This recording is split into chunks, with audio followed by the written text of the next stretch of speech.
Hello friends, welcome to Jiya Khan best education channel.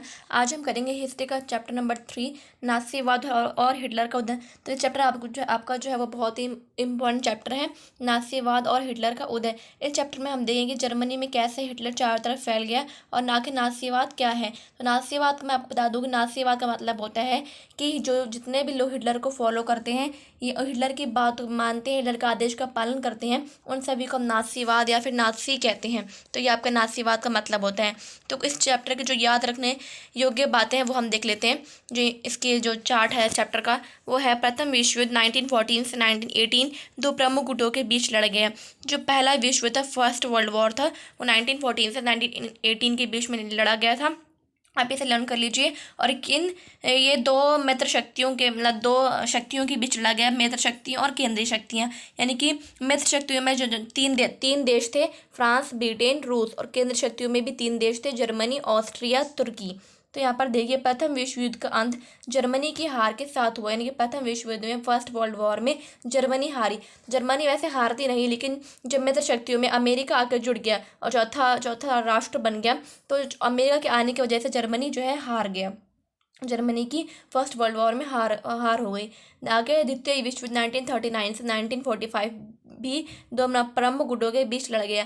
तो second world war जो है 1939 से 1945 के बीच लड़ा गया। और ये मित्र राष्ट्र और ध्रुवीय शक्तियों यानी कि केंद्र शक्तियाँ ही बोलते हैं इन्हें, इन राष्ट्रों के बीच लड़ा गया। तो मित्र राष्ट्र में थे, सेकंड वर्ल्ड वॉर में 4 देश थे, ब्रिटेन, फ्रांस, सोवियत यूनियन और संयुक्त राज्य अमेरिका। और जर्मनी और ध्रुवीय शक्तियों में थे जर्मनी, इटली, जापान। इसमें 3 देश थे और इसमें 4 देश थे सेकंड वर्ल्ड वॉर में। लेकिन फर्स्ट वर्ल्ड वॉर में इतने ही देश थे, लेकिन बुक में आपको दे रखा है कि चौथा आके अमेरिका जुड़ गया था, लेकिन अमेरिका जुड़ गया था जिसकी वजह से जर्मनी हार गई फर्स्ट वर्ल्ड वॉर। देखिए, हमने देख लिया। जून 1919 में वर्साई की संधि पर हस्ताक्षर हुआ, जिसमें जर्मनी के ऊपर मित्र राष्ट्र ने अपमानजनक शर्तें थोपी। जैसे अब हम आगे देख लेंगे वर्साई की संधि क्या है, क्वेश्चंस के साथ हम इसको अच्छे से क्लियर कर लेंगे कि जून 1919 में वर्साई की संधि होती है, जो फ्रांस में साइन हुई थी, हस्ताक्षर हुए थे इस संधि के ऊपर जो फ्रांस में हुए थे। इस संधि में मित्र राष्ट्रों ने यानी कि ब्रिटेन, फ्रांस, रूस, इन सभी ने जर्मनी के ऊपर बहुत ही ज़्यादा बुरी जो है शर्तें थोपी, जिससे जर्मनी पूरा ज़्यादा बेसहारा हो गया। तो हम वो संधियों को देख लेते हैं क्वेश्चन की हेल्प से। तो देखिए, पहला क्वेश्चन ये कि वर्साई में हुई संधि की शर्तें बताएं। तो ये बहुत ही ज़्यादा इंपॉर्टेंट क्वेश्चन है कि वर्साई में जो संधि थी उनकी शर्तें बताएं। तो पहली शर्त ये थी मित्र राष्ट्रों की जर्मनी के ऊपर, युद्ध में हुई क्षति के लिए सिर्फ जर्मनी को जिम्मेदार ठहराया गया। यानी कि युद्ध में जितने भी कमियां थी, जितने भी घाटे हुए, उन्हें पैसे से लेकर जो है सेना के से लेकर जितने भी घाटे हुए, उन सभी के लिए जर्मनी को ही जिम्मेदार ठहराया गया। जर्मनी को ही मतलब बहुत बुरा बुरा बोला गया। दूसरा, युद्ध अपराध बोध अनुच्छेद के तहत 6 अरब पाउंड का जुर्माना लगाया गया। तो देखिए, इस अनुच्छेद के तहत मित्र राष्ट्रों ने जर्मनी के ऊपर 6 अरब पाउंड का कर्जा लगाया गया, जिससे जर्मनी जो है बहुत ज़्यादा बेसहारा हो गया।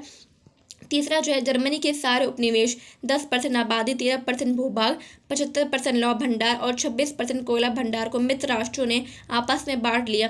तो जर्मनी के जितने भी पार्ट है, जितने भी उपनिवेश थे संसाधन से, उन सभी को मित्र राष्ट्र ने छीन लिया गया, जिससे जर्मनी जो है बहुत ज़्यादा बेसहारा बन गया। जर्मनी की हालत जो है वो बहुत ही ज़्यादा ख़राब हो गई थी। उसने जर्मनी से मित्र राष्ट्रों ने यानी कि फ्रांस, ब्रिटेन, रूस ने इन जर्मनी से सब कुछ छीन लिया था, उसका सब कुछ छीन लिया था। देखिए, आप देख सकते हैं जितने भी संसाधन होते हैं उन सभी को छीन लिया था। चौथा पॉइंट है, जो चौथी शर्त है, वो ये है कि जर्मनी को कमज़ोर करने के लिए उसकी सेना भंग कर दी गई। मित्र राष्ट्रों ने उन्हें इतना करके भी चैन नहीं आया, इसलिए उन्होंने जर्मनी की जो सेना है उसे भी उन्होंने भंग कर दी। किसने भंग कर दी? मित्र राष्ट्र ने। मित्र राष्ट्र में कौन से राष्ट्र थे? ब्रिटेन, फ्रांस, रूस, सोवियत यूनियन। तो ये सारे जो मित्र राष्ट्रों में थे, उन सभी ने जर्मनी को कमज़ोर करने के लिए उनकी सेना तक भंग कर दी। पांचवा पॉइंट है, खनिज संसाधनों वाले राइनलैंड का भी मित्र राष्ट्र ने अपने कब्जे में ले लिया। तो जर्मनी में एक राइनलैंड है जहाँ पर खनिज संसाधन पाए जाते हैं। तो ये सभी मित्र राष्ट्रों ने उनसे जर्मनी से छीन लिया गया, जिससे जर्मनी बहुत ज़्यादा खाली हो चुका था, बेसहारा हो चुका था। जर्मनी के पास अब कुछ भी नहीं बचा था खोने के लिए। आगे प्रश्न नंबर 2, नासीवादी आंदोलन की मुख्य विशेषताएं क्या थीं? एक नासीवादी आंदोलन, मैंने आपको बता दिया नासीवादी का मतलब क्या होता है कि जो भी लोग हिटलर को फॉलो करते हैं, हिटलर के आदेश का पालन करते हैं, उन सभी को हम नासीवादी या फिर नात्सी कहते हैं। तो इस आंदोलन की क्या मुख्य विशेषताएं थी वो हमें बतानी है। उत्तर है देखिए जर्मनी में हिटलर के अधीन नाजीवाद का उत्थान हुआ यानी कि जर्मनी में हिटलर के थ्रू नाजीवाद का उत्थान हुआ। मतलब सब हिटलर को मानने लगे, जैसे नाजीवाद का उत्थान हुआ। दूसरा पॉइंट है तानाशाही आंदोलन था। तानाशाही आंदोलन होगा क्योंकि जर्मनी हिटलर ने वहाँ के जर्मनी के नागरिक से सब कुछ अधिकार जो थे, मौलिक अधिकार, वो सारे अधिकारों को छीन लिया था, जिससे वहाँ पर तानाशाही आंदोलन आ गया। तीसरा पॉइंट ये है संसदीय संस्थाओं का विरोध, यानी कि जो हिटलर की जो विरोधी पार्टियाँ थी यानी कम्युनिस्ट पार्टियाँ थी उन सभी संस्थाओं का हिटलर ने विरोध कर दिया। चौथा पॉइंट है एक ही नेता के शासन का गुणगान। हिटलर चाहता था कि सिर्फ मैं नेता हूँ और मेरी ही बात तो सब सुने और किसी की बात ना सुने। वो चाहता था कि एक ही नेता के शासन का गुणगान हो। तो ये आपका चौथा पॉइंट है। तो इस आई होप आपको समझ आ गया होगा। पांचवा पॉइंट है विमेंस संगठनों के विरोध। मतलब जितने भी जर्मनी में संगठन थे उन सभी का हिटलर ने विरोध कर दिया और उन्हें बंद कर दिया। तो ये आपको समझ आ गया होगा नाजीवाद आंदोलन की क्या विशेषताएं थी। प्रश्न नंबर 3 है जर्मनी पर नाजीवाद के क्या प्रभाव पड़े। नाजीवाद आपको पता है, तो जर्मनी में नाजीवाद के क्या इफेक्ट पड़े वो हमें बताना है। उत्तर देखिए नाजी विरोधी नेताओं की हत्या। मतलब जो भी नाजी मतलब जो हिटलर को फॉलो नहीं करते थे, हिटलर की बात को नहीं मानते थे, हिटलर के आदेश का पालन नहीं करते थे, उन सभी नेताओं की हत्या कर दी। किसने? हिटलर ने। दूसरा पॉइंट नाजी दल के अतिरिक्त सभी राजनीतिक दलों पर पाबंदी। हिटलर चाहता था कि कोई नाजी दल के अतिरिक्त मतलब नाजी दल को छोड़ के कोई भी राजनीतिक दल वहाँ पर जर्मनी में ना हो, इसलिए उन सभी पर उसने पाबंदी कर दी। जैसे कम्युनिस्ट पार्टी होती है उन सभी को, समाजवादी पार्टी, उन सभी को बंद कर दिया हिटलर ने। तीसरा पॉइंट है श्रम संघों को कुचल दिया गया और हजारों कम्युनिस्टों और समाजवादियों को शिविर में भेज दिया गया। यानी कम्युनिस्टों और समाजवादियों का एक पार्टी का नाम है जो हिटलर की विरोधी पार्टी थी, उन सभी को शिविर में भेज दिया गया और जितने भी श्रम संघ थे उनको कुचल दिया गया। प्रश्न नंबर 4 है वर्साई की संधि द्वितीय विश्व युद्ध के कारण क्यों बनी। हमने देखा कि वर्साई की संधि क्या थी। वर्साई की संधि में जो शर्तें थी आपको पता है, जैसे जर्मनी सब कुछ छीन लिया गया था। तो वर्साई की संधि हम जानते हैं कि उसमें मित्र राष्ट्रों ने जर्मनी से सब कुछ छीन लिया था, उपनिवेश, संसाधन और उस पर कर्जा जुर्माना भी लगा दिया था, जैसे यही हमारी वर्साई की संधि थी। तो इस वर्साई की संधि सेकंड वर्ल्ड वॉर मतलब फर्स्ट वर्ल्ड वॉर जो है वो ख़त्म हो गया वर्साई की संधि के साथ। लेकिन जब द्वितीय विश्व युद्ध का कारण क्यों बनी वर्साई की संधि, तो आपका मोस्ट इंपॉर्टेंट क्वेश्चन है। उत्तर देखिए प्रथम विश्व युद्ध का अंत हो गया। ये सारे आपके सपोर्ट के क्वेश्चन है और मैंने इस आंसर भी आपके सपोर्ट से ही उठाए हैं, तो इसका आप अच्छे से याद कर लीजिए। वर्साई संधि द्वितीय विश्व युद्ध के कारण क्यों बनी, तो उत्तर देखिए प्रथम विश्व युद्ध का अंत हो गया। हम जानते हैं कि फर्स्ट वर्ल्ड वॉर खत्म तो हो गया लेकिन परंतु सदा के लिए युद्ध को समाप्त नहीं किया गया। फर्स्ट वर्ल्ड वॉर का अंत होने के बाद लेकिन उसे इस युद्ध को हमेशा के लिए खत्म नहीं किया गया। दूसरा पॉइंट है पराजित राष्ट्र जर्मनी पर अपमानजनक वर्साई की संधि थोपी गई, यानी कि हारा हुआ राष्ट्र जो था जर्मनी उस पर कई ज़्यादा अपमानजनक होती हैं शर्तें, वो वर्साई की संधि में थोपी गई। तीसरा पॉइंट है जर्मनी पर 6 अरब पाउंड का जुर्माना लगाया गया और राइनलैंड पर मित्र राष्ट्र ने कब्जा कर लिया। जर्मनी पर हम जानते हैं कि 6 अरब पाउंड का यानी कि बहुत ज़्यादा इस पर कर्जा लगाया गया, जुर्माना लगाया गया और उसका राइनलैंड जहाँ पर खनिज संसाधन पाए जाते थे वह भी मित्र राष्ट्र ने उनसे छीन लिया गया जर्मनी से। चौथा पॉइंट है एक दूसरा विश्व युद्ध ही उनके आशाओं को पूरा कर सकता था। तो देखिए इसमें जो हमने देखा कि वर्साई की संधि में कि जर्मनी से मित्र राष्ट्र ने सब कुछ छीन लिया था, जर्मनी बहुत ज़्यादा गरीब हो गया था, बेसहारा हो गया था, तो इसके लिए उन्हें दूसरा विश्व युद्ध ही जो जर्मनी के जो लोग थे उनके लिए दूसरा विश्व युद्ध ही उनकी आशाओं को, उनकी ख्वाहिशों को पूरा कर सकता था। उनकी नागरिकों की जो ख्वाहिशें हैं वो सिर्फ दूसरा विश्व युद्ध ही उन्हें पूरा कर सकता था। तो ये आपको चौथा पॉइंट है। प्रश्न नंबर 5 देखिए जो कि बहुत ही ज़्यादा इम्पोर्टेंट है। नासी जर्मनी में युवाओं की क्या स्थिति, यानी कि नासी में आपको बता दें जो भी लोग हिटलर को फॉलो करते हैं, हिटलर की बात मानते हैं, उन्हीं सभी को नाजी और नासीवाद कहते हैं। तो नासी जर्मनी जो है नासी यानी कि जहाँ पर सभी लोग हिटलर की बात मानते थे, तो उस स्थिति में उस सिचुएशन में युवाओं के यानी कि यूथ जनरेशन की क्या स्थिति थी वो हमें बतानी है। उत्तर देखिए जर्मन और यहूदियों के बच्चे एक साथ बैठ नहीं सकते थे। तो कितना मोस्ट इम्पोर्टेंट पॉइंट है ये कि जर्मनी के बच्चे और यहूदियों के बच्चे एक साथ नहीं बैठ सकते थे। वहाँ पर हमें जर्मनी और यहूदी के बच्चे एक साथ बैठते थे तो हिटलर उन्हें मार देता था। तो इसलिए जर्मन और यहूदियों के बच्चे एक साथ नहीं बैठते थे। दूसरा पॉइंट है, स्कूली पाठ्य पुस्तक को फिर से लिखा गया जहाँ नस्लीय भेदभाव को बढ़ावा दिया गया। यानी कि जो स्कूली पाठ्य पुस्तक है वहाँ उन बुक्स को दोबारा लिखा गया, स्कूल के बुक्स को दोबारा लिखा गया, और जिसमें नस्लीय भेदभाव यानी कि काले गोरों के बीच में भेदभाव पैदा कर दिया गया। किसने पैदा करा? हिटलर ने। ये सब उसने कहाँ लिखा? बुक्स में लिखा, ताकि बच्चे पढ़ें और काले गोरों के बीच में फ़र्क पैदा हो। तीसरा पॉइंट जो है, 14 साल की उम्र में सभी लड़कों को हिटलर यूथ के सदस्य अनिवार्य कर दी गई। मतलब जब लड़के 14 साल के हो जाते थे 14 साल की उम्र में हो जाते थे तो उन्हें हिटलर यूथ में डाल दिया जाता था। चौथा पॉइंट है, जिप्सियों शारीरिक रूप से असक्षम तथा यहूदियों को स्कूल से निकाल दिया गया। यानी कि स्कूल से, यानी कि जब जो बच्चे अपाहिज थे और फिजिकल रूप से बीमार थे उन सभी को स्कूल से निकाल दिया गया, साथ ही यहूदियों को भी स्कूल से निकाल दिया गया। मतलब वो स्कूल में वही बच्चे पढ़ते थे जो हिटलर की बात माने और जो बच्चे गोरे हों अच्छे से, उनका जो शारीरिक रूप यानी फिजिकल रूप है वो अच्छे से ठीक हो। प्रश्न नंबर 6 है, जर्मनी में महिलाओं को क्या स्थिति? तो ये दोनों क्वेश्चन बहुत ज़्यादा मोस्ट इंपॉर्टेंट है, आप इसे अच्छे से लर्न कर लीजिए कि जर्मनी में जो औरतें थी उनकी क्या स्थिति उनकी क्या सिचुएशन थी। उत्तर देखिए, औरतों को शुद्ध रक्त वाले बच्चों को जन्म देना उनका प्रथम कर्तव्य बताया जाता था। मतलब कि जर्मनी में हिटलर कहता था कि औरतों को शुद्ध रक्त यानी कि गोरे रक्त वाले बच्चों को ही पैदा करना है उनका, और औरतों का यही प्रथम कर्तव्य होता था। यही औरतों का पहला कर्तव्य यही होता था कि वो बच्चों को गोरा पैदा करें। दूसरा पॉइंट, नस्ल की शुद्धता बनाए रखना, यहूदियों से दूर रहना और बच्चों को नासी मूल्य मान्यताओं की शिक्षा देने की दायित्व सौंपा गया। तो हिटलर ने माँ जो जितने माँ थी औरतें थी उन सभी को ये कहा गया कि नस्ल की शुद्धता बनाए रखें, यानी कि गोरे बच्चों को ही पैदा करें और यहूदियों से दूर रहें। कौन? जर्मनी की औरतें, जर्मनी के बच्चे सब यहूदियों से दूर रहें।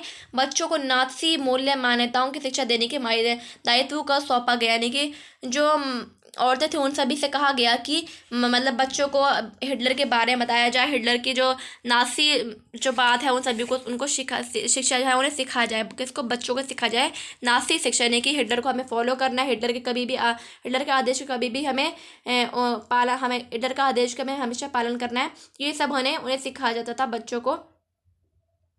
तीसरा पॉइंट देखिए, 1933 में हिटलर ने कहा मेरे राज्य की सबसे महत्वपूर्ण नागरिक माँ है। देखिए 1933 में हिटलर ने कहा कि मेरे राज्य का सबसे महत्वपूर्ण नागरिक कौन है? माँ है। आपको समझ आ गया होगा। जो चौथा पॉइंट है, नस्ली तौर पर वांछित बच्चों को जन्म देने वाली माताओं को अस्पताल में विशेष सुविधाएं, दुकानों से ज़्यादा छूट, थिएटर और ज़्यादा बच्चे पैदा करने वाली माताओं को चांदी सोने के तमगे भी दिए जाते थे। देखिए नस्ली तौर पर यानी कि गोरे बच्चे जो भी माँ थी वो अगर वो गोरे बच्चे पैदा करती है, वांछित मतलब गोरे बच्चे पैदा करती है, तो उन सभी को अस्पताल में कुछ विशेष सुविधाएं दी जाती थी, दुकानों में छूट दी जाती थी, दुकान में किसी भी सामान में डिस्काउंट दिया जाता था। थिएटर और ज़्यादा बच्चे और ज़्यादा बच्चे पैदा करती थी उन सभी को 40 होने के तमगे के मेडल्स भी दिए जाते थे, ताकि वहाँ के जो जर्मनी जो जनरेशन है, पॉपुलेशन है वो बढ़े। पांचवा पॉइंट, अवांछित बच्चों को जन्म देने वाली माताओं को दंड किया जाता था। अवांछित यानी कि जो काले बच्चे पैदा करती थी जो माएँ, उन सभी को दंडित किया जाता था और सजा दी जाती थी। तो हमने क्वेश्चन आंसर देख लिए हैं। अब हम सपोर्ट के कुछ 1 अंक वाले प्रश्न जो है जो कि इम्पोर्टेंट है वो हम देख लेते हैं। तो आपको बता दूँ कि आपका जो एसएसटी का मैक्सिमम पेपर है वो आपका सपोर्ट से ही आता है, इसलिए आप सपोर्ट का अच्छे से कर लीजिए, प्लस में आप बुक भी एक बार पढ़ लीजिएगा। तो मैं जो भी बुक में जो इम्पोर्टेंट क्वेश्चन होंगे बीच से, वो बुक के बीच के जो जितने भी इम्पोर्टेंट क्वेश्चन मैं उसकी वीडियो नेक्स्ट वीडियो में ले आऊँगी और आप उस वीडियो को जरूर देखिएगा, इसलिए चैनल को अभी सब्सक्राइब कर लीजिए। 1 अंक वाले प्रश्न यानी कि प्रश्न नंबर 1 है, निम्न में से कौन सा देश दूरी शक्ति समूह का देश है? दूरी शक्ति यानी केंद्र शक्ति, तो वो दूरी शक्ति में जर्मनी है, क्योंकि फ्रांस, ब्रिटेन और अमेरिका ये सब किस में थे? मित्र राष्ट्रों में था। पर अगर आप याद करो, मैंने आपको जो पहला चार्ट था उसमें आपको समझाया था कि फ्रांस, ब्रिटेन और अमेरिका किस में थे? मित्र राष्ट्र में थे, जिसने जर्मनी के ऊपर अपमानजनक शर्तें जो है थोपी थी। अमेरिका लास्ट में आया था, जिसकी वजह से अमेरिका के आने की वजह से ही जर्मनी युद्ध में हार गया था। प्रथम विश्व युद्ध का अंत किस संधि के द्वारा हुआ? तो हमने क्वेश्चन आंसर में देखा था कि प्रथम विश्व युद्ध यानी कि फर्स्ट वर्ल्ड वॉर का अंत वर्साई की संधि के द्वारा हुआ था। जब धृतराष्ट्र ने वर्साई की संधि दे दी थी जर्मनी को, तो प्रथम विश्व युद्ध खत्म हो गया। प्रश्न नंबर 3 है, हिटलर का जन्म कहाँ हुआ था? तो ये इंपॉर्टेंट क्वेश्चन है कि हिटलर का जन्म ऑस्ट्रिया में हुआ था। आप ऑस्ट्रिया और ऑस्ट्रेलिया में कंफ्यूज मत होइएगा, क्योंकि ऑस्ट्रेलिया अलग है और ऑस्ट्रिया अलग है। तो हिटलर का जन्म ऑस्ट्रिया में हुआ था, जो जर्मनी के बहुत ज़्यादा पास है। प्रश्न नंबर 4 देखिए, प्रथम विश्व युद्ध के बाद जर्मनी में कौन सी सरकार थी? मतलब जब वह फर्स्ट वर्ल्ड वॉर खत्म हो गया तो उसके बाद जर्मनी में कौन सी सरकार आई? वाइमर गणराज्य, जिसे हम कम्युनिस्ट पार्टी बोलते हैं, समाजवादी पार्टी बोलते हैं। जो वाइमर गणराज्य जो है वो हिटलर के पार्टी के विरोध में थी, तो इसलिए वाइमर गणराज्य यानी कि कम्युनिस्ट पार्टी को भी हिटलर ने ख़त्म कर दिया था और शिविरों में भेज दिया गया था। हमने ये क्वेश्चन आंसर में देख लिया। 5वां पॉइंट, आर्थिक महामंदी की शुरुआत कब हुई? जर्मनी में एक ऐसा समय आया जब वहाँ की इकोनॉमिक कंडीशन बहुत ज़्यादा बढ़ गई, आर्थिक महामंदी बढ़ गई और वहाँ पर मतलब खाने का भी कुछ नहीं बचा था। तो ये टॉपिक जो आपका इम्पोर्टेंट है वो नेक्स्ट वीडियो में हम कर लेंगे कि आर्थिक महामंदी की शुरुआत 1929 में हुई थी, जब जर्मनी की इकोनॉमिक कंडीशन जो है वो बहुत ही ज़्यादा बढ़ गई थी, कम हो गई थी। वहाँ के लोग को जीने के लिए भी बहुत ज़्यादा संघर्ष करने पड़ रहे थे। तो यही हमारी आर्थिक महामंदी थी, इकोनॉमिक कंडीशन थी, जो 1929 में शुरू हुई थी। प्रश्न नंबर 6, जर्मनी की संसद को क्या कहा जाता है? तो ये आपका इम्पोर्टेंट क्वेश्चन है कि जर्मनी की संसद को राइक्सटैग कहा जाता है। जर्मनी की संसद को राइक्सटैग कहा जाता है। प्रश्न नंबर 7 है, द्वितीय विश्व युद्ध में डैश ने जापान पर परमाणु बम गिराए। तो देखिए, सेकंड वर्ल्ड वॉर हुआ तो अमेरिका ने जापान पर हिरोशिमा जगह पर परमाणु बम गिराया, जिससे सेकंड वर्ल्ड वॉर जो है वो ख़त्म हो गया। जैसे उसने जापान पर परमाणु बम गिराए तो द्वितीय विश्व युद्ध जो है वो ख़त्म हो गया। प्रश्न नंबर 8, हिटलर की गुप्तचर पुलिस का क्या नाम है? हिटलर की गुप्तचर पुलिस का नाम गेस्टापो था। प्रश्न नंबर 9 है, 30 जनवरी 1943 में हिटलर जर्मनी का चांसलर बना। चांसलर यानी कि जर्मनी का हेड बना, मतलब कोई भी जर्मनी में काम होने से पहले वो हिटलर के पास जाता था और उस पर हिटलर के साइन चाहिए होते थे, तभी वो काम हो पाता था जर्मनी में। तो ये 30 जनवरी 1933 में हिटलर जर्मनी का चांसलर बना। और चांसलर किसने बनाया? वहाँ के राष्ट्रपति ने। चांसलर किसने बनाया? जर्मनी के राष्ट्रपति ने हिटलर को चांसलर बनाया। उसका नाम क्या था? हिडनबर्ग।